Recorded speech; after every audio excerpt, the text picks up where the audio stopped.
Hello everyone, সবাই কেমন আছো? আশা করি সবাই ভালো আছো, আমিও ভালো আছি। তো এটা হচ্ছে পুরীর ব্লগ 2। তো যেহেতু তোমাদেরকে তো আগের ভিডিওতে দেখিয়েছিলাম যে আমরা হোটেলে পৌঁছে গিয়েছি। তো ওই যে আমার পিছনে যেটা আমি আঙুল দিয়ে দেখালাম ওটাই আমাদের হোটেল। তো ওই হোটেলে গিয়ে আমি ফ্রেশ ট্রেশ হয়ে নিয়েছি। আমি যেহেতু সমুদ্রে স্নান করি না, আর বড় ছেলে স্নান করতে এসেছে।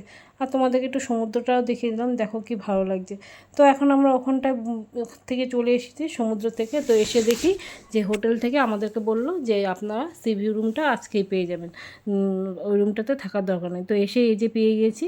তো আমরা লাগেজ টাগেজ নিয়ে সব কিছু নিয়ে চলে এসেছি। আর বড় আর ছেলে ফ্রেশ হলো, যেহেতু ওরা সমুদ্র স্নান করে এসেছে। তো আর এই রুমটাও তোমাদের সাথে একটু দেখাই, এত ভালো লাগে। আর রুমটা না বেডের থেকে বসে সমুদ্রটা এনজয় করা যায়। যদি কেউ বাইরে যেতে না চায় না, ওই বেডে বসেই দেখতে পারবে। আর দেখো ব্যালকনির থেকে একদম সমুদ্রটা একদম পুরো দেখা যায়, কি ভালো লাগে দেখতে। আর হোটেলের গার্ডেনটাও খুব সুন্দর। তো এখন আমরা এখান থেকে বেরিয়ে যাব খাওয়ার জন্য দুপুরবেলা। যেহেতু মানে সারা রাত ট্রেনে ছিলাম, সারাদিন আগের দিন, তো খাওয়া দাওয়া ঠিকঠাক হয়নি। তো এখন ওই যে বেরিয়ে পড়েছি এখন। আর আমরা যে রেস্টুরেন্টটাতে খেতে এসেছিলাম, দেখো পাশ দিয়ে, তোমরা বুঝতে পারছো কিনা জানি না, সমুদ্রটা দেখা যাচ্ছে, কি ভালো লাগছে।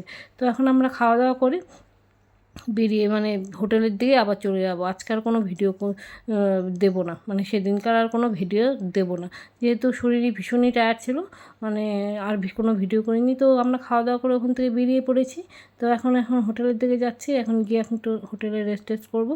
তো পরের দিন তোমাদেরকে আর একটা ভিডিও শেয়ার করবো। তো এই ভিডিওটা আজকের মতো এইটুকুনি। বাই বাই, সবাই ভালো থেকো, সুস্থ থেকো।